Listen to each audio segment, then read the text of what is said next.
Welcome to my channel.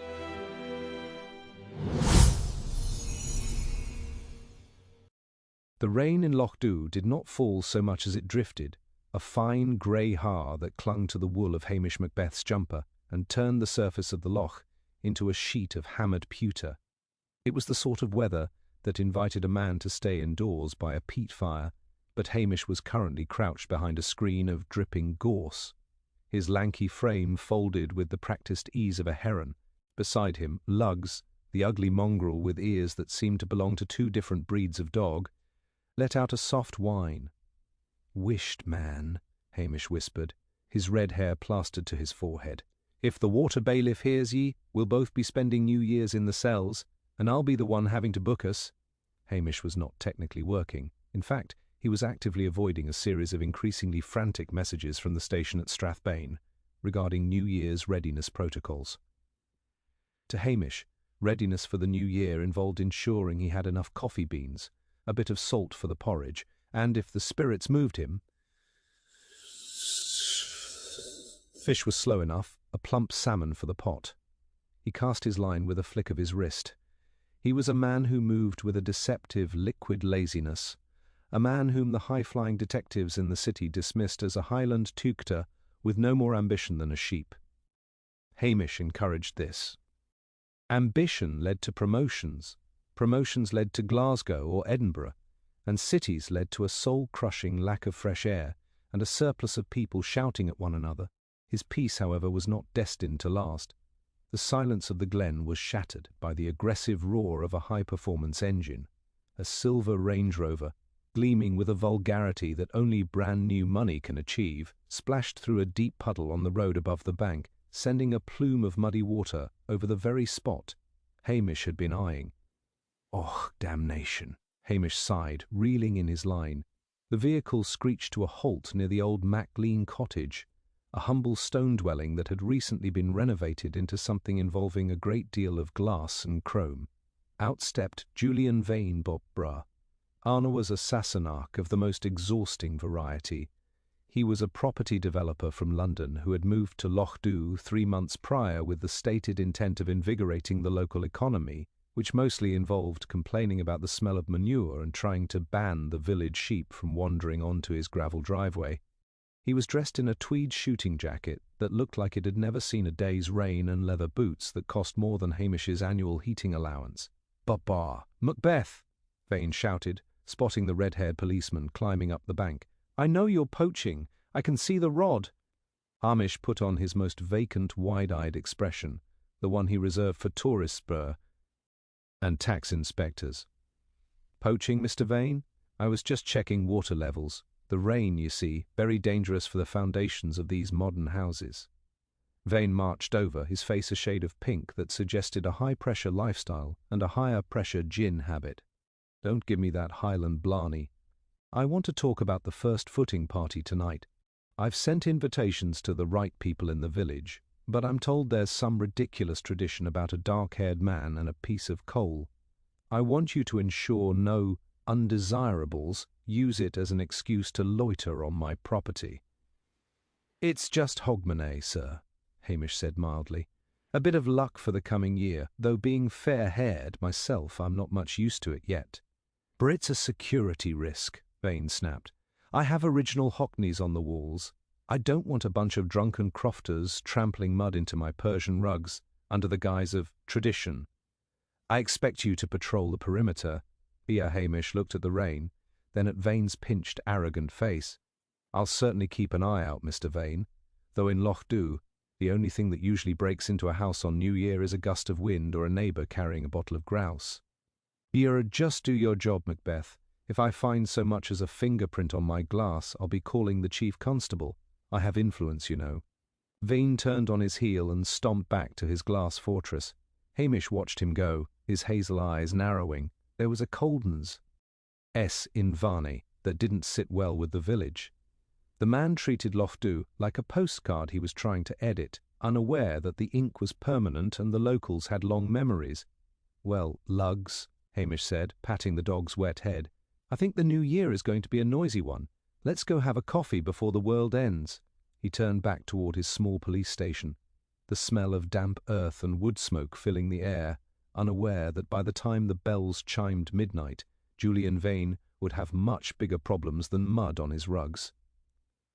The coffee in Hamish's small kitchen was thick, black, and strong enough to peel the paint off a trawler.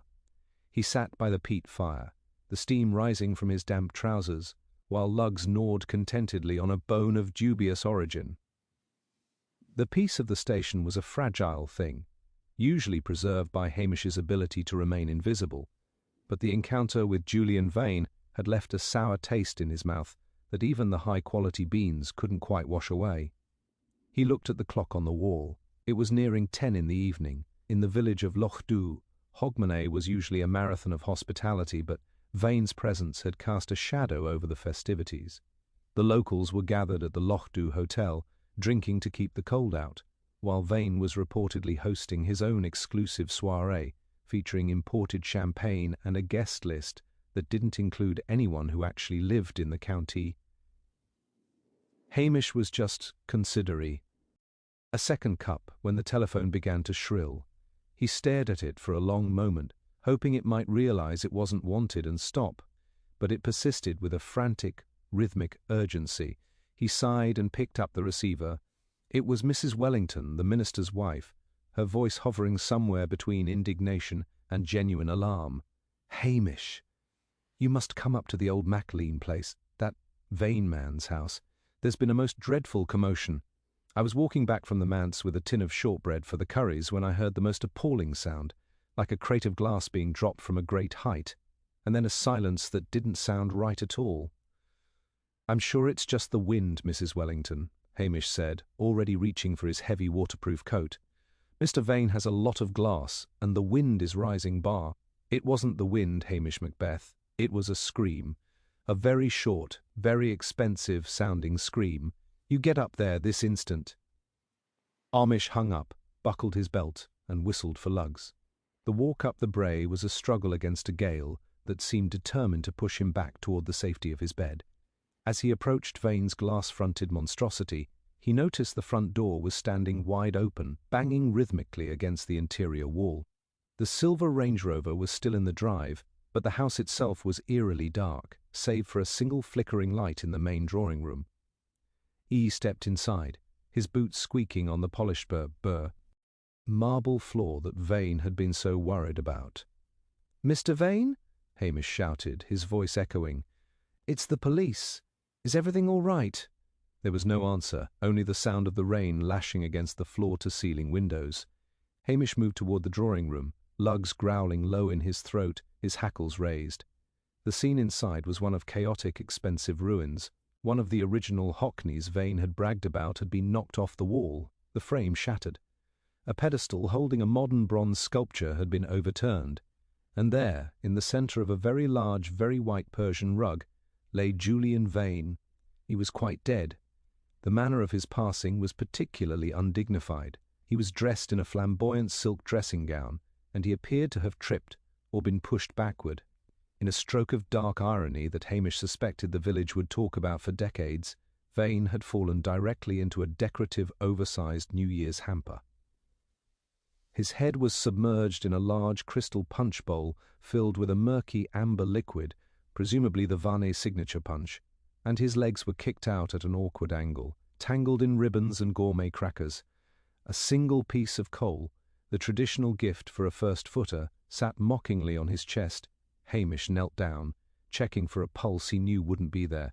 Vane's face, visible through the glass bowl, was frozen in a look of profound surprise. There was no blood, but a heavy brass fire poker lay near by, and there was a suspicious indentation at the base of Vane's skull that suggested he hadn't just tripped over his own ego. Hamish stood up, his face grim.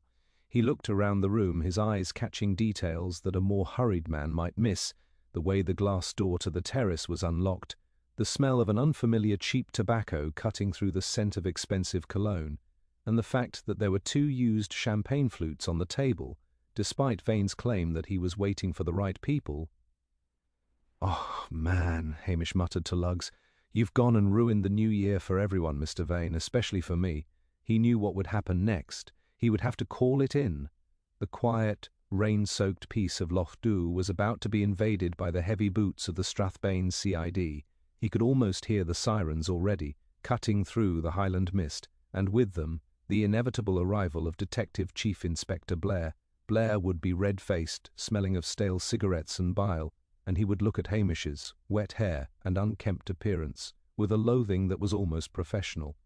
Hamish took a long, slow breath, memorizing the furniture's position and body angle. He noticed a small, crumpled piece of paper near the door, a receipt from a local shop, perhaps. Before he could investigate, the sound of a car door slamming outside announced that Mrs. Wellington's curiosity had gotten the better of her, or perhaps she had alerted half the village. On her way home, "Stay, lugs," Hamish commanded. He walked to the doorway, his mind already working through the list of people who hated Julian Vane. It was a long list. It probably included everyone within a 20-mile radius and a fair few people back in London. But to kill a man on Hogmanay with a piece of coal as a calling card, that required a specific kind of local resentment. The wind howled through the open door, extinguishing the flickering light and plunging the room into shadows. Hamish stood in the dark, a tall, lonely figure against the glass, realizing that his hopes for a quiet night with a pot of stew and a book were gone. The Sassenach had been silenced, but the noise he had left behind was going to be deafening. As the first distant wail of a police siren drifted over the loch, Hamish pulled his notebook from his pocket, his deceptive laziness replaced by a sharp, cold focus. He had to find the truth before Blair arrived to bury it under a mountain of incompetence and misplaced arrests. The first footing had begun, and the guest of honour was cold as stone. The sirens did not so much arrive as they assaulted the quiet hills, their blue lights strobing against the wet glass of the Vanay residence like a fever dream. Hamish stood by the open door, his hands deep in his pockets, watching the cavalcade of white and yellow police vehicles drift up the narrow track. He had already moved lugs to the porch, knowing that the sight of a dog, especially one as aesthetically challenged as lugs, would only provide fresh ammunition for the man currently hauling himself out of the lead car. Detective Chief Inspector Blair did not step out of his vehicle. He erupted from it, his face already a dangerous shade of purple that clashed violently with the festive season. Following him were the usual retinue of weary technicians and the sycophantic D.S. Anderson, who looked as though he had been denied his New Year's dram and intended to make everyone else suffer for it. Blair stomped across the gravel, his breath hitching in the cold air. He didn't offer a greeting. Instead, he stopped a few inches from Hamish's face, smelling of peppermint and old coffee. "Macbeth," he barked, the name sounding like a physical threat. "I might have known. Every time there's a corpse in this god-forsaken heap of rocks, I find you standing over it looking like a half-drowned sheep. What have you done to the crime scene? Contaminated it with your peasant boots, I suppose?" Hamish kept his expression carefully blank, his eyes wide and vacant. "I've touched nothing but the door handle and the man's pulse, sir. It's a tragic business. Mr. Vane was very particular about his rugs, and now he's gone and ruined one by landing in his own punch." Blair pushed past him, nearly knocking Hamish into the doorframe. He entered the drawing-room and stopped, a short, sharp bark of a laugh escaping his throat at the sight of Julian Vane's legs dangling out of the hamper. "Good God! Look!" At that, the great London developer ends up as a garnish. "Anderson, get the cameras in here. And someone got this lanky streak of Highland misery out of my sight. Macbeth, go stand in the rain or something. Better yet, go find me a witness who isn't a sheep." "I was just thinking, sir," Hamish said mildly, ignoring the insult. "The piece of coal on his chest is a bit strange, is it not? It's a first-footing tradition, but usually you don't leave the coal on the body of the host." Blair turned, his eyes narrowed. "It's a burglary gone wrong, you fool. Some local drunkard came in for the silver. Vane surprised him, there was a struggle, and the thief left a bit of coal as some sort of sick joke or a lucky charm. It's obvious. Look at the mess. The Hockney's off the wall, the bronze is down. It's a struggle. We'll check the local records for every known poacher and petty thief within 10 miles. Which means," Blair added with a nasty sneer, "we'll start by checking your own pantry, Macbeth." "He was expecting someone, sir," Hamish persisted. his voice soft against the roar of Blair's arrogance. 2 glasses on the table, both used, and the door was unlocked. He was a bachelor with a lot of money, Macbeth. He probably had a local girl up here or was waiting for his fancy city friends. My team will handle the forensics. We don't need your intuition or your gossip. Now, clear off. Go and tell the villagers to stay indoors, though judging by the state of this place, the murderer is probably already halfway to Inverness. Hamish nodded slowly, the picture of a defeated man. Very well, sir. I'll just go and clear the way for your vehicles. He whistled for lugs and stepped out into the night, the heavy rain instantly soaking through the parts of his jacket that had managed to dry. He didn't go back to the station, however. He knew Blair's methods. They would involve shouting at the nearest person until they confessed to something, followed by a series of expensive and ultimately useless tests. Blair saw a struggle because the room was messy, but Hamish had seen something else. The bronze sculpture had fallen toward the door, not away from it. The rug was bunched in a way that suggested Vane had been dragged, or at least moved, after he had fallen. And that piece of coal had been placed with a precision that didn't suggest a panicked thief. He walked down the brae, his mind turning over the residents of Lochdubh. To Blair, they were all suspects because they were poor and lived in the north. To Hamish, they were a map of grudges and loyalties.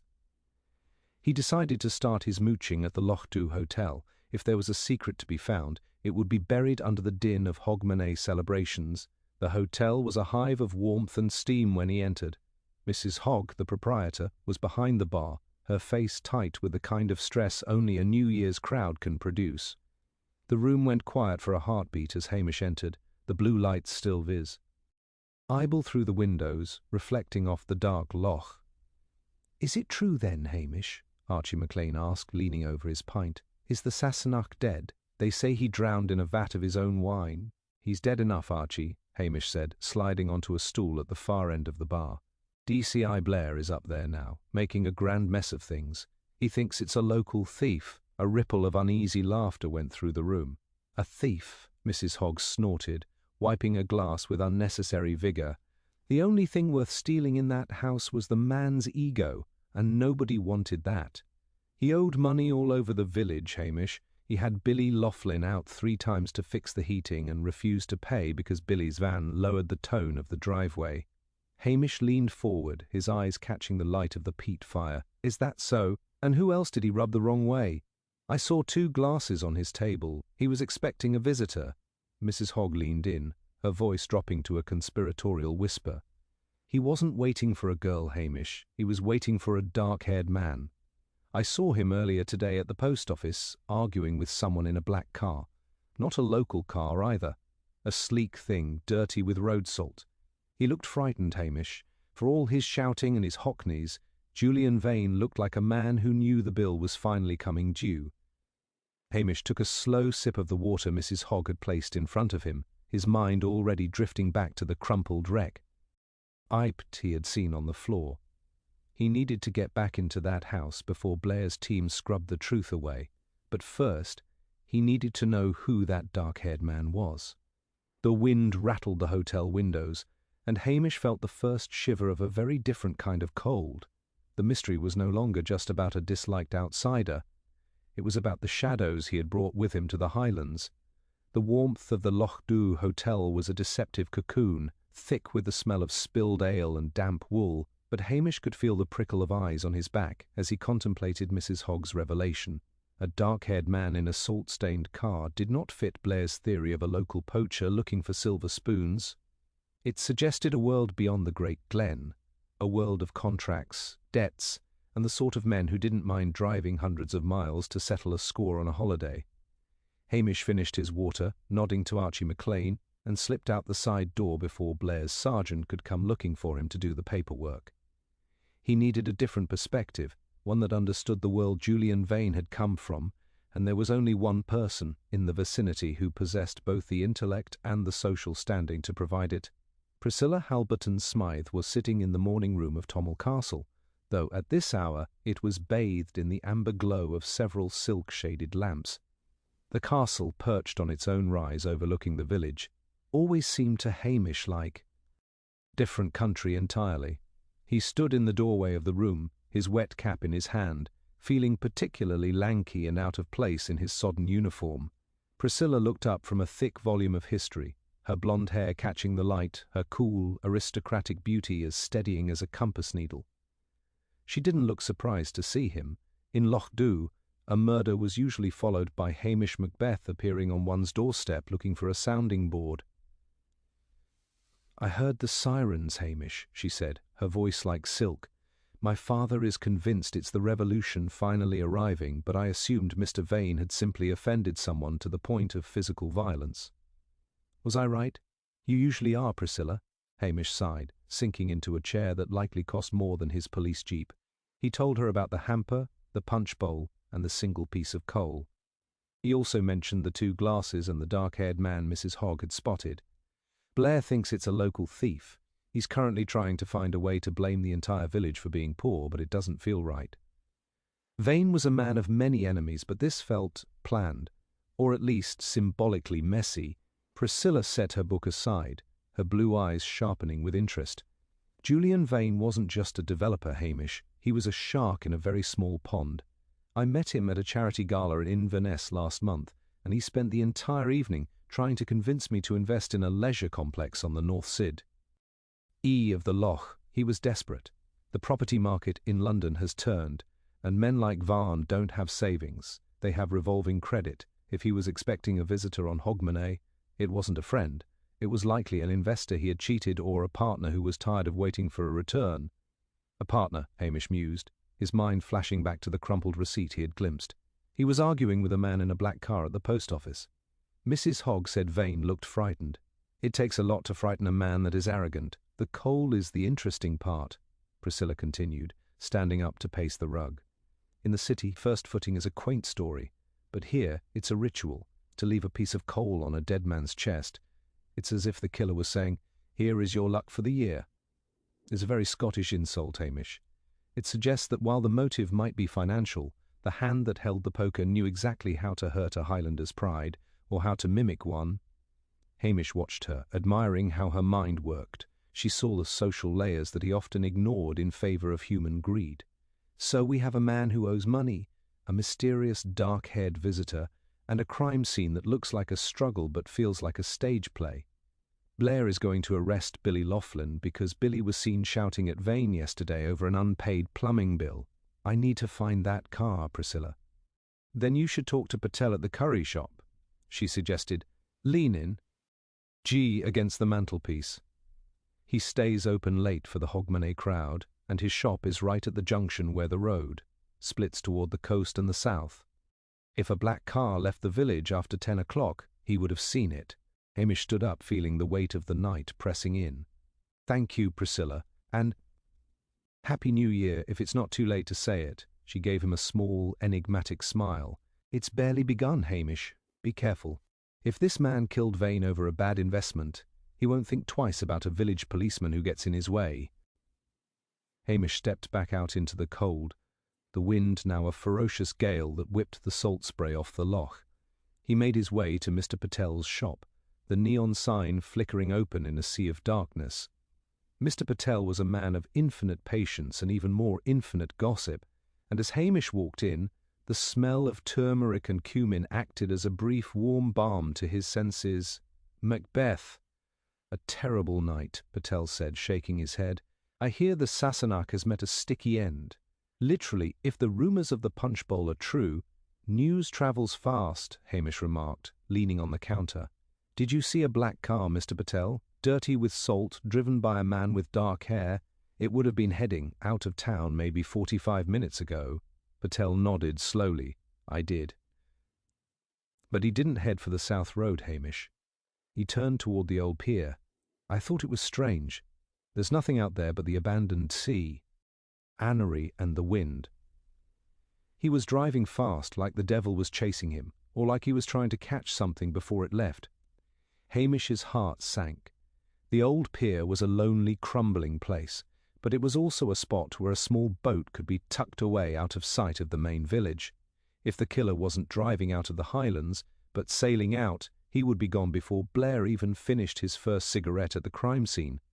He thanked Patel and hurried back to his jeep, the engine groaning as he turned the key. He had a feeling the dark-haired man wasn't just a partner, he was a ghost from Vane's past, and he was currently sitting in the dark, waiting for the tide to turn. The old pier was a skeletal finger of rotting timber and rusted iron reaching into the black moor of the loch, and as Hamish's jeep bounced over the rutted track, the headlights illuminated nothing but swirling mist and the skeletons of dead thistles. He cut the engine a few hundred yards back, not wanting to announce his arrival. The silence that followed was heavy, broken only by the rhythmic slap of water against the pilings, and the distant, mournful lowing of a cow. Luggs sat upright in the passenger seat, his ears twitching. There, tucked behind the rusted corrugated iron of the abandoned cannery, sat the black car Mr. Patel had described. It was a sleek, executive saloon, its dark paint matted with a thick crust of road salt, looking entirely alien in the rugged Highland landscape. Ish approached the vehicle cautiously, his hand resting on his heavy flashlight. The car was empty, the engine ticking as it cooled in the damp air.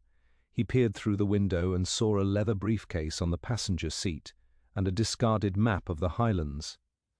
There was no sign of a struggle, only the clinical stillness of a machine left in haste.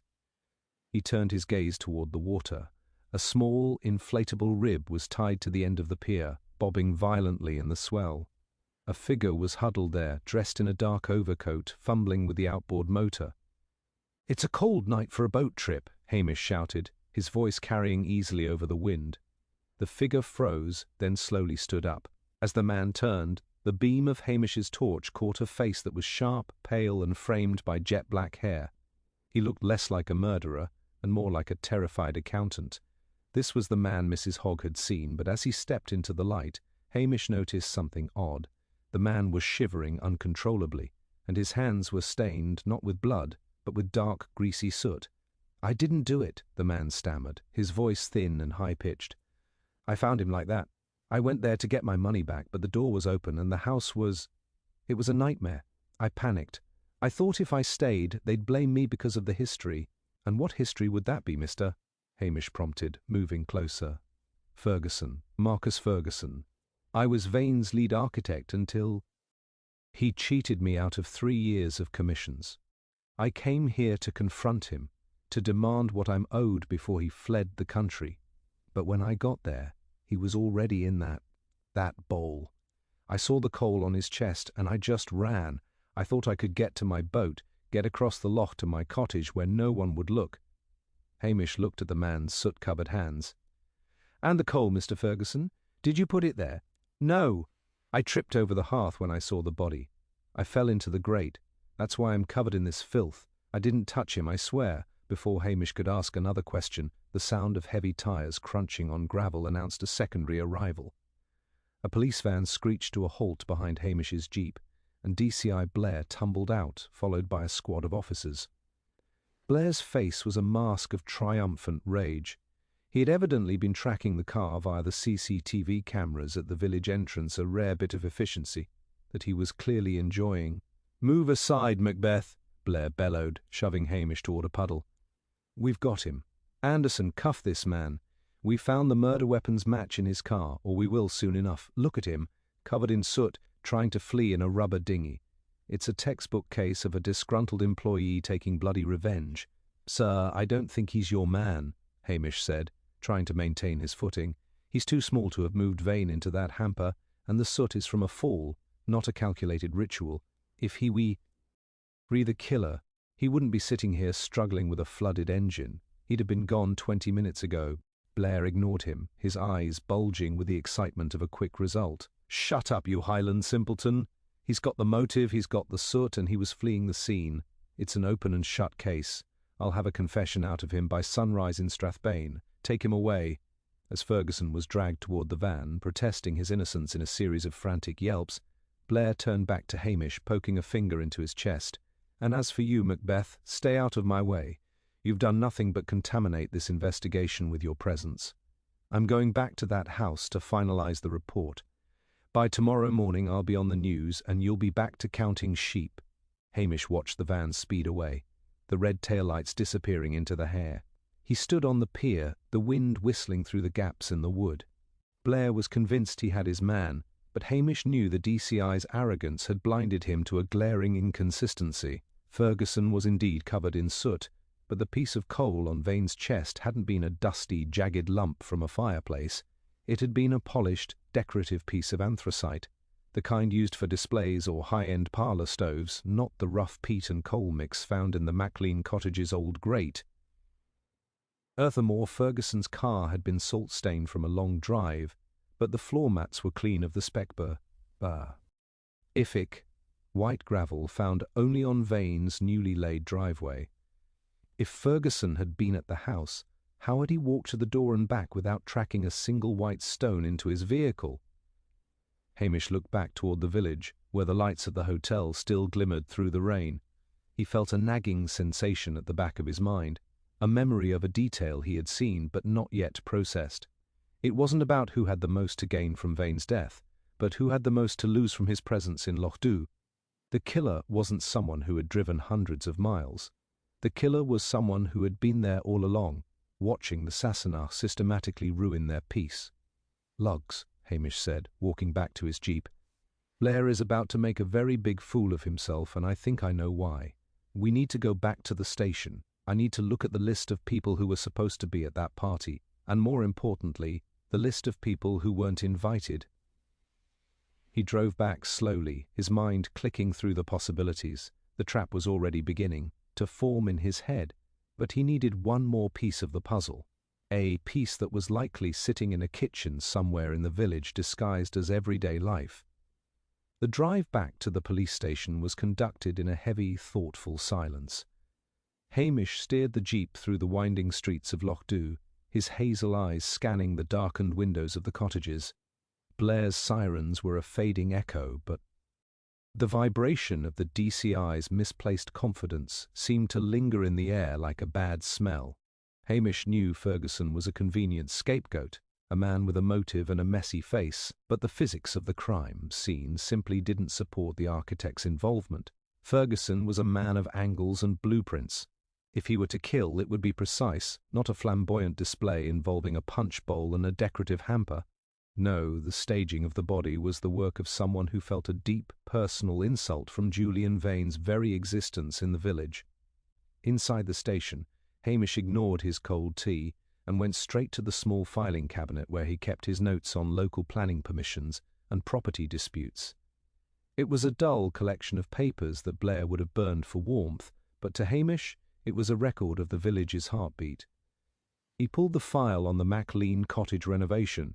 Vane had bought the property from the estate of the late Mary Maclean, much to the chagrin of the locals who had hoped it would go to someone who intended to actually live in it rather than transform it into a glass and chrome ego trip.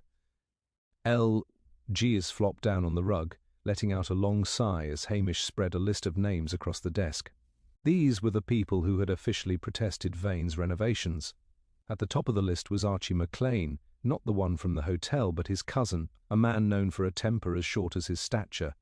Then there was the local historic bar, Owl Society, and finally, a name that made Hamish pause, Mrs. Kennedy. Mrs. Kennedy was a widow who lived in the cottage directly adjacent to Vane's property. She was a quiet woman, the type who spent her days tending to a garden that was frequently trampled by Vane's construction crews. Hamish remembered a particular incident 3 months ago when Vane had attempted to claim a strip of her land to widen his driveway. The white gravel driveway. Hamish's mind flashed back to the crime scene. The anthracite piece on Vane's chest had been polished. He stood up and walked to the corner of the room where a small decorative coal bucket sat by the station's unused fireplace. He took a piece of the fuel. It was dusty, leaving a dark smudge on his thumb.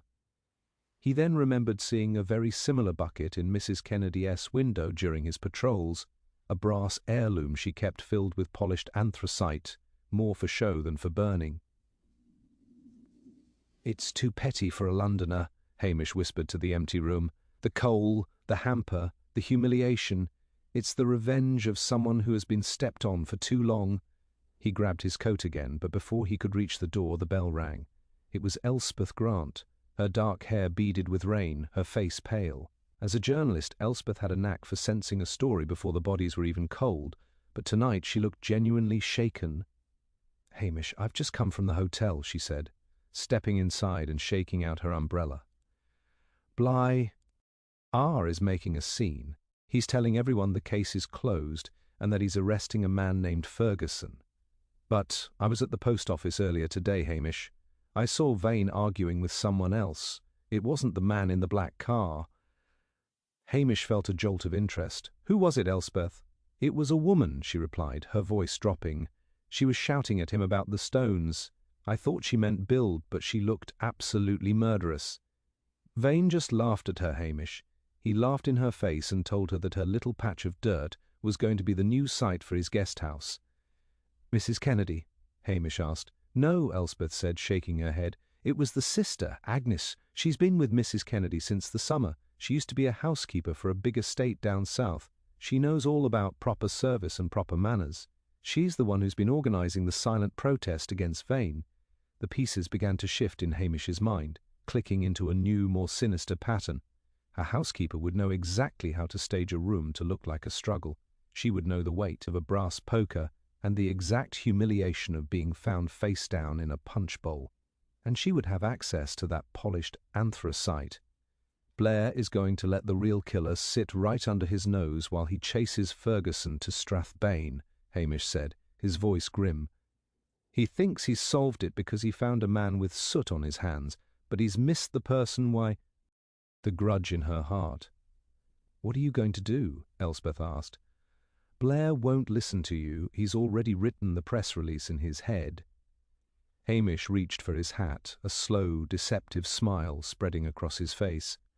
"Oh, I'm not going to talk to Blair. I'm going to go and have a very quiet, very polite cup of tea with the Kennedy sisters. It's Hogmanay, after all. It would be rude not to wish them a happy new year. You're going to walk into a house with a potential murderer?" Elspeth followed him to the door. "Hamish, that's dangerous. She killed a man with a poker." "Aye," Hamish said, stepping into the cold Highland air. "But she won't kill a stupid policeman who's just looking for a bit of shortbread and gossip. That's the beauty of being useless, Elspeth. Nobody sees you coming until the handcuffs are already on." He climbed into the jeep and pulled away, leaving Elspeth standing in the light of the station door. The rain was finally beginning to let up, leaving the air sharp and smelling of the sea. Hamish knew the motive now. It wasn't about the money Ferguson was owed, nor was it about the property market. It was about the dignity of a small piece of land and the arrogance of a man who thought he could buy the Highlands. Julian Vane had died because he had laughed at the wrong woman, and Hamish Macbeth was the only one who realised that in Lochdubh silence was the loudest warning of all. The drive to the Kennedy cottage was short, but Hamish took high time, allowing the rhythmic swish of the windscreen wipers to settle his thoughts. The cottage was a stark contrast to the glass monstrosity Vane had erected next door. It was a low-slung, sturdy building of whitewashed stone, its garden beds currently dormant but neatly edged even in the dead of winter. A single warm light glowed from the kitchen window, casting a long, golden rectangle across the wet grass. Hamish parked the jeep at the edge of the road and sat for a moment, patting Luggs's head. He needed to be careful. He wasn't dealing with a panicked city criminal like Ferguson. He was dealing with the iron-willed resentment of the Highlands, a force far more patient and far more dangerous. He stepped out into the damp air, his boots crunching softly on the path. He noticed that the white gravel from Vane's driveway had indeed spilled over the property line, a jagged scar of bright stone against the dark peat of the Kennedy garden. It was a small thing, but to a woman who took pride in her land it was an invasion. He knocked gently on the heavy oak door. Mrs. Kennedy, a frail-looking woman with a shawl wrapped tightly around her shoulders, opened it almost immediately. Behind her stood Agnes, the sister Elspeth had described. Agnes was taller, with silvered hair pulled back into a bun so tight it seemed to stretch the skin of her forehead. Her eyes were sharp and observant, the eyes of a woman who had spent decades managing the whims of the upper class. "P.C. Macbeth, eh?" Agnes said, her voice steady and clipped. "A bit late for a social call, isn't it? We heard all the commotion next door, the police cars and the shouting. I assume Mr. Vane has finally managed to get himself into some sort of trouble." "Aye, Miss Agnes," Hamish said. adopting his most apologetic, bumbling tone. He pulled his cap off and fidgeted with the brim, looking down at his wet boots. "A terrible business. I'm sorry to bother you, but DCI Blair is in the right state. He's arrested a man down at the pier, a Mr. Ferguson, but the paperwork is a mess. I was hoping you might help me settle a small detail so I can get back to my fire." Agnes stepped aside, her expression softening into a look of mild condescension. "You'd better come in, then. You look like you've been pulled through a hedge. Vera, put the kettle on.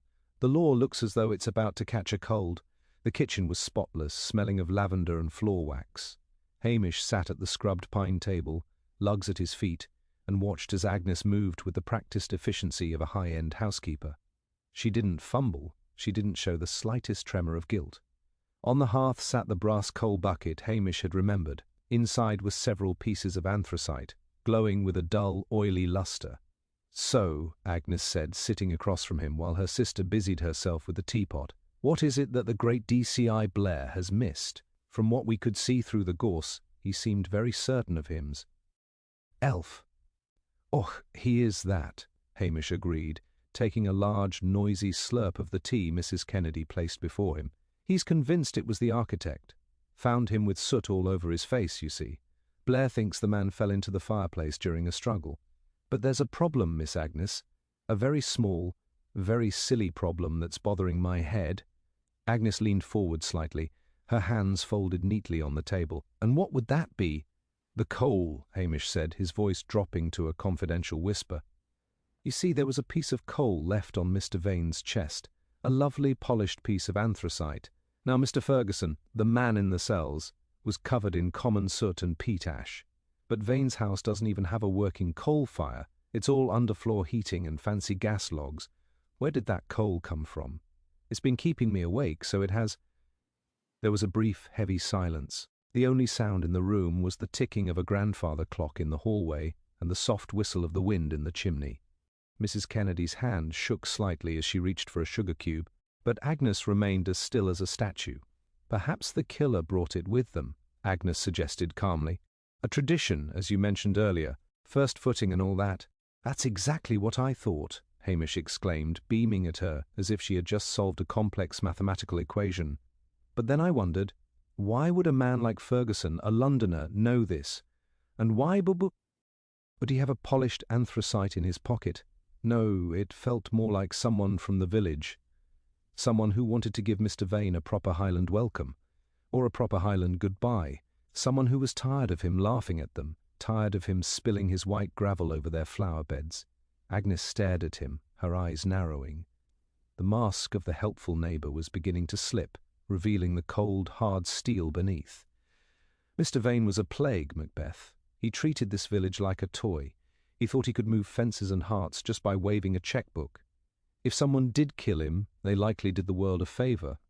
"Maybe so," Hamish said softly, "but the law is a funny thing. It doesn't care much for favours. It cares about things like footprints. You see, I noticed something else at the scene. The killer had moved the body into that hamper.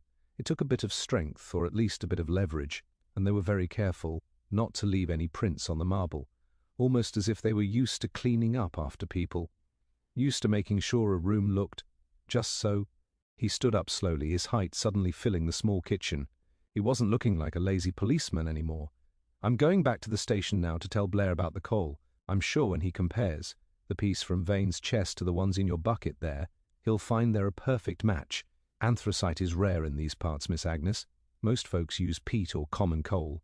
But a lady who worked in the great houses, she'd know the value of a good, clean burning stone." Agnes didn't move, but the air in the room seemed to turn frigid. Hamish knew the trap was set. He hadn't told her he had no proof. He hadn't told her that Blair would likely ignore the coal entirely in favour of a fast confession from Ferguson. He had simply planted the seed of doubt. A woman like Agnes, who prided herself on her perfection, wouldn't be able to live with the idea that she had left a signature behind. She would try to fix it. She would try to dispose of the evidence before the real police returned. "Good night to you both," Hamish said, tipping his cap. "And a happy new year when it comes." As he walked back to his jeep, he didn't look back. He knew that within the hour Agnes would make her move.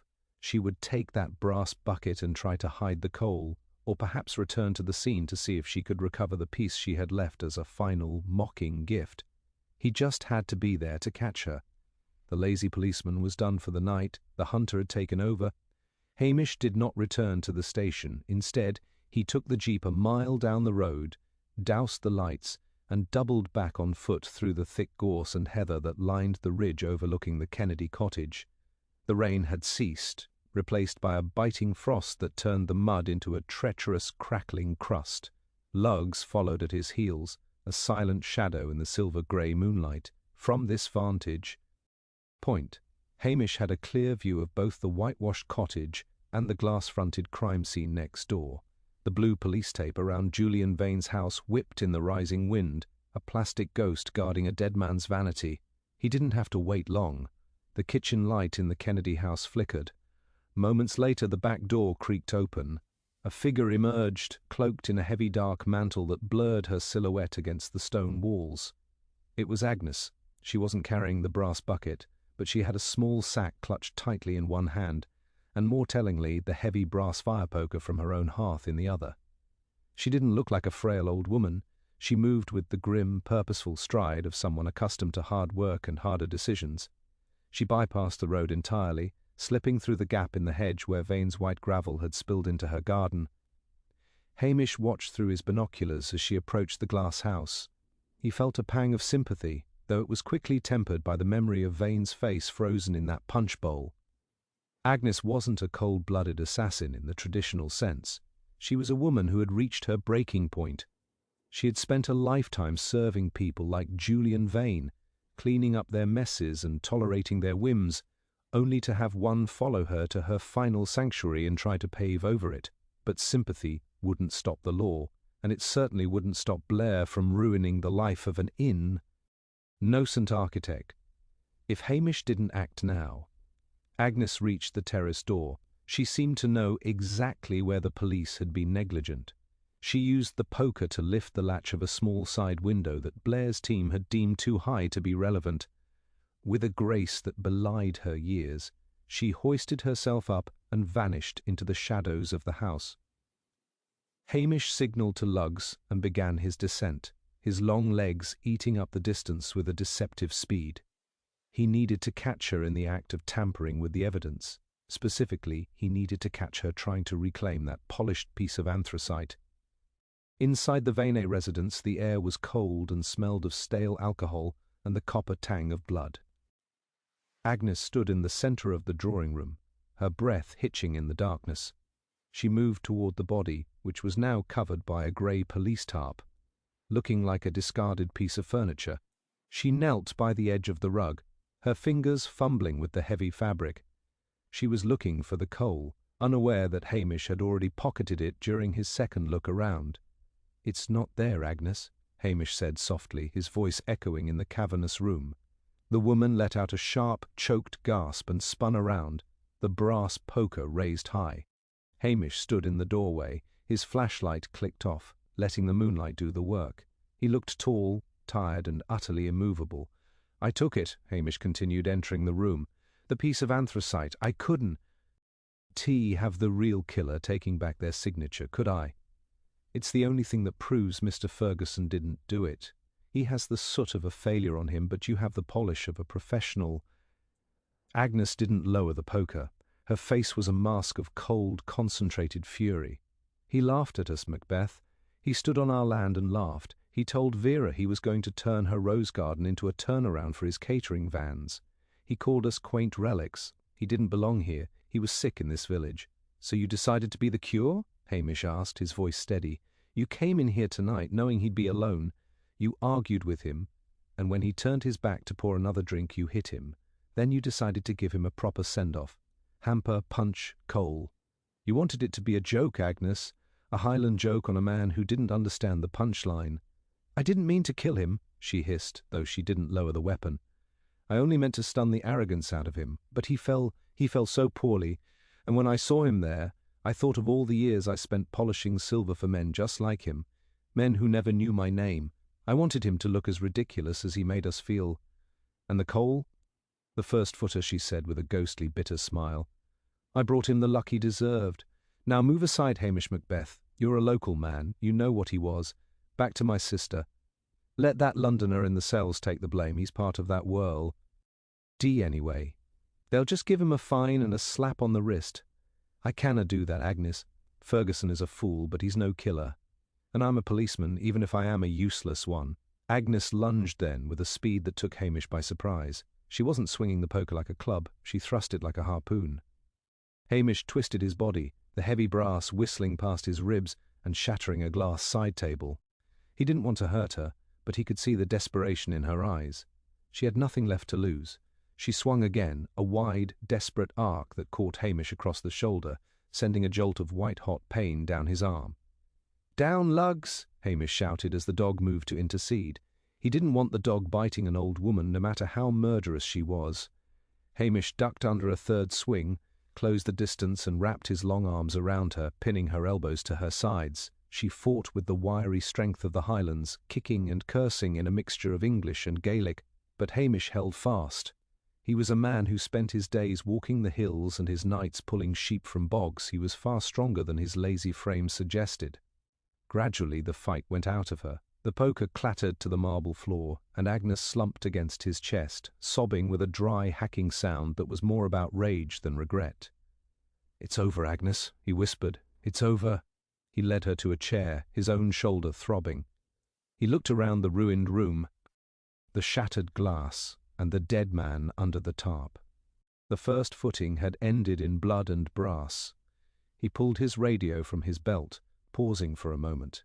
He could hear Blair's voice over the frequency, boasting to the station at Strathbane about his brilliant arrest. Hamish looked at Agnes, who was staring blankly at the white gravel visible through the window. He knew what he had to do. He had to ensure the right person was punished. But he also had to ensure that Hamish Macbeth remained the stupid policeman of Lochdubh. If he took the credit for this, the promotion would be unavoidable. He'd be behind a desk in Inverness before the snow melted. He keyed the mic. "DCI Blair, this is Macbeth. I'm at the Varney residence. I think I've found something you might have missed, sir. Something that makes your Ferguson arrest even brighter. You'd better get back here. I think I've found the accomplice you were looking for." He hated the lie, but he knew Blair. If he gave the DCI a way to move the goalposts and claim an even bigger victory, the capture of a local conspiracy, Blair would jump at it. He would take Agnes, he would release Ferguson with a stern warning, and he would take all the glory. And Hamish? Hamish would be allowed to stay in his damp little station with his dog and his coffee. As the first lights of the police cruisers began to flicker in the distance, Hamish sat down on the edge of a pristine sofa, nursing his bruised shoulder. The year had begun with a murder and a fight, but as he looked out at the dark loch, he knew the peace of Lochdubh would eventually return. It always did. The Highlands had a way of absorbing even the loudest of sins. The headlights of the returning police convoy swept across the interior of the Varney drawing room, casting long, distorted shadows of the furniture against the glass walls. Hamish stood by the window, his hand still resting cautiously on the back of Agnes Kennedy's chair. She had ceased her weeping and sat now with a terrifying hollow dignity, her spine as straight as a poker, her hands folded in her lap as if she were waiting for a bus. The roar of the Range Rover outside and the slamming of doors signalled the arrival of DCI Blair, and Hamish took a final deep breath, adjusting his face into the mask of the bewildered, slightly thick-witted village constable. He knew the next 10 minutes would be a delicate dance of ego and manipulation. He had to lead Blair to the truth while making the man believe he had discovered it himself. Blair burst through the terrace door, his face a vivid, pulsating crimson. He looked like he had been interrupted in the middle of a very celebratory drink, which, knowing Blair, was almost certainly the case. "Macbeth," he roared, his voice echoing off the high ceilings, "this had better be good. I've got Ferguson in the back of a van halfway to the cells, and I'm already fielding calls from the press about a swift and decisive arrest. What is is about an accomplice. Who is this woman, and why is she sitting in my crime scene like she owns the place?" Hamish looked down at his boots, shuffling them slightly on the marble. "Och, sir, I'm sorry to have brought you back. It's just, well, I was doing the perimeter check like you ordered, keeping an eye out for any local elements as you so brilliantly suggested. And I found Miss Agnes here. She was trying to tidy up, sir." "Tidy up?" Blair squinted at Agnes. then at the shattered glass table. "In a murder scene? Is she mental?" "I think, sir," Hamish said, lowering his voice to a conspiratorial stage whisper that he knew Agnes could hear perfectly well, "that she's part of a local ring." "You were right about it being a local job, sir. Your instincts about the resentment in this village were spot on. Ferguson was the outside muscle, no doubt, the one to take the fall, but he couldn't have known where the good stuff was kept without a local guide. I found her trying to remove evidence. A piece of coal, sir." Blair's eyes bulged. "Coal? What the devil are you talking about, Macbeth?" "The first footing, sir. Remember you said it was a sick joke? Well, look at this." Hamish reached into his pocket and produced the polished piece of anthracite, holding it out on the palm of his hand. "I found her trying to swap it for a regular piece of peat from her own garden. She's been working with Ferguson to humiliate Mr. Vane. She even has the partner weapon to the one that killed him." He pointed to a brass poker on the floor. "Matching set, I'd wager. She was trying to dispose of it when I caught her." "It's a masterstroke, sir. You've caught not just the killer, but the mastermind behind the local resistance. The Highlands Syndicate, as you might call it in your report." Blair stood silent for a moment, the gears of his ambition grinding visibly behind his watery eyes. He looked at the coal, then at the poker, then at the silent, silver-haired woman in the chair. The idea of a Highlands Syndicate was exactly the kind of sensationalist nonsense that would play well in the Sunday papers. It turned a simple, sordid murder into a grand conspiracy, making Blair the man who had cracked an organized ring of rural terrorists. "A syndicate, you say?" Blair mused, his voice losing its edge of rage and gaining a tone of self-important calculation. Yes, I see it now. Ferguson was the tool, but this woman, this housekeeper, she provided the intelligence. The coal was a signal, a mark of the group. Very clever, Macbeth. Even a broken clock is right twice a day, it seems." He turned to D.S. Anderson, who was hovering in the doorway. "Anderson, get her out of here. Charge her with conspiracy to commit murder and tampering with evidence. And tell the lads to bring Ferguson back. We'll process them together as part of the same cell. This is bigger than we thought, much bigger." Agnes looked up as Anderson approached handcuffs. For a second her E.S. met Hamish's. There was no gratitude in them, but there was a flicker of understanding. She knew she was being used as a pawn in a game of police politics, but she also knew that by being part of a syndicate, she would be a local hero in the pubs of Lochdubh, the woman who stood up to the Sassenach and made the city police look like fools. She stood up, her chin held high, and allowed herself to be led away without a word. "Right," Blair said, clapping his hands and looking around the room with a conqueror's air. "I'll need to draft the statement for the chief constable. Macbeth, you stay here and make sure the technicians don't trip over their own shoelaces. I'll be back in Strathbane by dawn. I expect a full report on my desk by Monday, and make sure my name is on every page of the witness statements." "Of course, sir," Hamish said, his voice dripping with feigned humility. "I wouldn't want anyone thinking I had anything to do with such a brilliant deduction. It was all your theory on local resentment, sir. I just happened to be the one who tripped over the coal." Blair snorted, already halfway out the door. "Exactly. Don't forget it, Macbeth. You're lucky I don't book you for being a nuisance. Syndicates. I knew there was something rotten in this village the moment I smelled the sheep." As the blue lights finally pulled away from the house for the second and final time, the silence of the Highlands rushed back in to fill the void. The wind had died down to a whisper, and the first hints of a cold, grey dawn were beginning to bleed over the mountains to the east. Hamish stood alone in the ruins of Julian Vane's dream, Luggs sitting patiently by his side. The architect would likely be released after a few days of questioning. Blair wouldn't want a messy trial for a man who didn't fit the syndicate narrative, and Agnes would serve a sentence that, given her age and the circumstances, would probably be served in a comfortable open prison or a psychiatric facility. The village would be quiet again. Hamish walked to the terrace and looked at the loch. His shoulder was throbbing, and his stomach let out a growl that could have rivaled a Highland bull. He thought of the salmon he hadn't caught and the coffee he hadn't finished. He had successfully avoided a promotion, protected the reputation of his village, and ensured that a murderer was caught, all while appearing to be the biggest idiot in the county.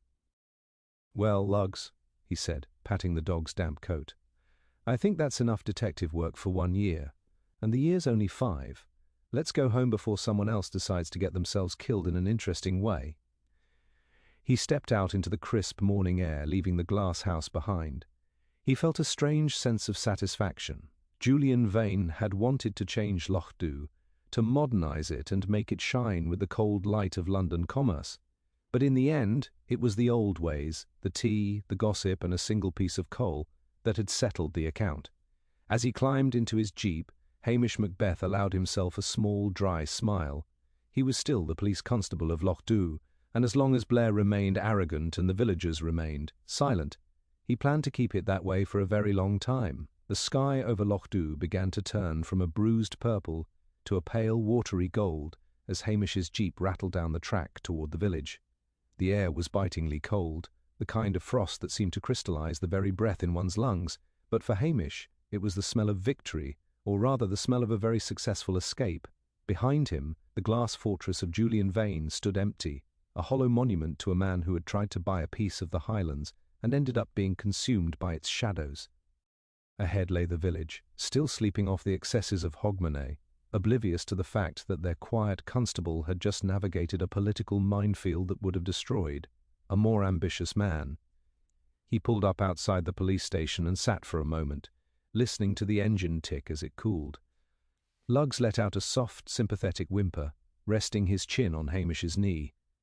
I know, man," Hamish muttered, rubbing the dog behind his mismatched ears. "The stomach thinks the throat's been cut, and the bed is calling louder than the law. But there's the paperwork issue first. If I don't get the correct version of events down before Blair reaches Strathbane, he might find a way to make me look competent by accident." Inside the station, the heat had long since died away, leaving the room smelling of cold ash and old wax. Hamish didn't bother with the main lights. He lit a single lamp on his desk and sat down at the ancient typewriter. With a slow, deliberate cadence, he began to hunt and peck at the keys. He wrote with the careful phrasing of a man who knew his audience. He described the brilliant coordination of DCI Blair, the keen administrative oversight that had led to the discovery of the Highland Syndicate, and his own role as merely a passive observer and secondary support. He made sure to emphasize that every major breakthrough, from the identification of the coal to the psychological profiling of Agnes Kennedy, had been a direct result of Blair's unwavering leadership. By the time he finished, the sun was fully up, glinting off the frost-covered roofs of the village. He pulled the sheets from the typewriter, satisfied that he had successfully buried his own intelligence under a mountain of sycophancy. Blair would read this, puff out his chest, and tell everyone who would listen that he had personally tamed the wild elements of the north. More importantly, the chief constable would see the report and conclude that Hamish Macbeth was exactly where he belonged, in a remote outpost where he couldn't possibly do any damage to the career of a real detective. He entered the small kitchen and finally put the kettle on. The sound of it whistling was the most musical thing he had heard all night. He made a large pot of coffee, the expensive beans he had been saving for a special occasion, and set about frying a few rashers of bacon and a thick slice of black pudding. The sizzle of the fat and the rich, salty aroma filled the station, chasing away the lingering chill of the Vane residence. As he ate, standing by the window, he saw the first signs of life in the village. Mrs. Hogg was opening the curtains of the hotel. The postman was making his rounds, his breath huffing out in little clouds. There was a light tap at the door. It was Priscilla, looking remarkably fresh for someone who had likely spent the night at a castle gala. She was dressed in a thick wool coat with a fur collar, her cheeks flushed pink by the morning. "Air. I saw the lights," she said, stepping inside and bringing the scent of expensive perfume and cold winter air with her. "I take it the syndicate has been dismantled?" Hamish offered her a lopsided smile and a mug of coffee. "Oh, it was a terrible conspiracy, Priscilla. DCI Blair is lucky to be alive, or so he'll be telling the papers by lunch. Agnes Kennedy is the new Moriarty of the Great Glen, and I am just the man who opened the door for the real police."